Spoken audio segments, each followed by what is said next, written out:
In this lecture, we will be looking at developing and implementing processes that can help you to manage the flow of communication and information.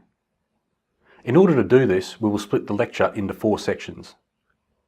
Ensuring strategies and processes are in place to communicate the progress of workplace responsibilities to your work team. Implementing consultation processes to ensure that employees have the opportunity to contribute to issues relating to their work role. Facilitating feedback to employees on the outcomes of the consultation processes. And implementing processes to ensure that any issues raised are resolved promptly. From their commencement of employment, all employees should be aware of their roles and responsibilities within an organisation. This information would generally be found within a job or position description. Now, these roles and responsibilities help to formulate a list of key performance indicators, or KPIs, with which the employee's performance can then be measured. These KPIs are essential when monitoring any form of progress within the organisation. Now, take a moment to think about either your previous or current job roles. What KPIs did you need to achieve? For example, in a sales role, you might be required to hit a certain sales dollars per hour figure or number of items per sale. Within a call centre, it may be a number of calls or conversions per hour, or for an IT manager, it may be a rate of application change or an employee satisfaction survey. Once we're armed with information regarding an employee's performance, we then need to communicate this information to them. Performance reviews are a great way of doing this. Conducting performance reviews is an effective way to recognise and reward employee contributions, which can help you to retain the expertise you need and minimise your business's staff turnover and recruiting costs. Many business leaders find that the daily demands of operating a business keeps them from properly evaluating how their business is performing. Finding the time to review business and staff performance can help you improve the way your business runs and build a strong and effective team. We introduced you to the concept of operational planning in the previous lecture. Adding a performance review to the operational plan will ensure that it will be actioned. Establishing the performance review process is an essential part of effective business leadership. Staff performance reviews are generally conducted every 6 or 12 months by each team member's supervisor or manager. They can be used to identify performance issues early, provide feedback, build skills and confidence, set clear performance measures, and keep your staff motivated and accountable. Alternatively, communication of employee progress can be maintained through the use of informal meetings.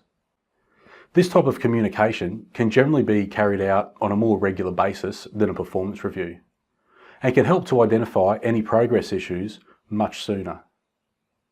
It is important to keep in mind that both strategies for monitoring and communicating progress of your work team should be kept professional at all times. This is where the use of empathy and organisational awareness is really important. Workplace consultation involves developing and implementing effective consultation strategies. Not only will this encourage your work team to cooperate, it will also make all employees feel valued and engaged within their workplace.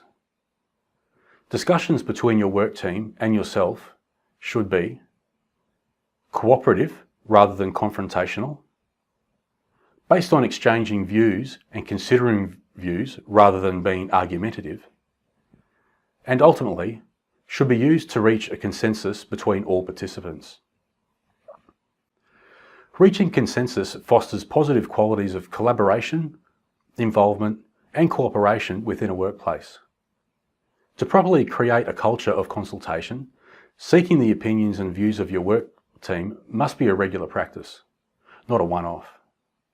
All employees must be given the opportunity to express their views, raise issues, and contribute to the consultation process. This can be done by consulting with either individuals or groups, and can be conducted through either formal or informal meetings between the relevant parties. To implement a system from this information, it should be recorded, organised, and then prompted clearly throughout your organisation. Once the consultation process has been completed, it is important that feedback is provided to the work team with regard to any outcomes that have been reached.